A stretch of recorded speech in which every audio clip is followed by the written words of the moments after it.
একসময়ে ঢালিউডের অন্যতম জনপ্রিয় জুটি ছিলেন শাকিব খান ও পূর্ণিমা।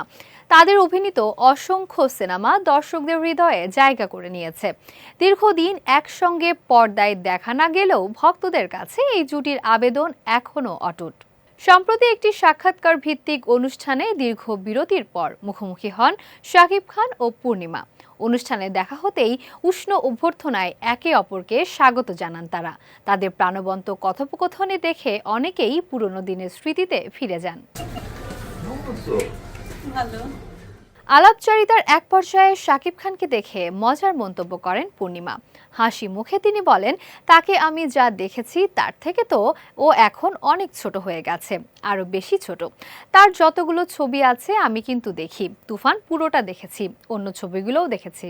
পূর্ণিমা জানান, একসঙ্গে নিয়মিত কাজ না হলেও শাকিব খানের নতুন সিনেমা ও ক্যারিয়ারের অগ্রগতি তিনি আগ্রহ নিয়ে অনুসরণ করেন। এ সময় মজার ছলে পূর্ণিমা বলেন, আমাদের যখন একসঙ্গে কাজ হয়েছিল তখন যদি এই লুকের শাকিবকে পেতাম তাহলে আরো ভালো লাগতো। একসময় ঢালিউড মাতিয়েছেন শাকিব পূর্ণিমা জুটি। আই লাভ ইউ, মা আমার স্বর্গ, তুমি কত সুন্দর, বাধাসহ একের পর এক সিনেমায় দর্শকের মন জয় করেছেন তারা। পথ আলাদা হলেও সম্পর্কের উষ্ণতা যে একটুও কমেনি। সাম্প্রতিক এই পুনর্মিলনই তার সবচেয়ে বড় প্রমাণ।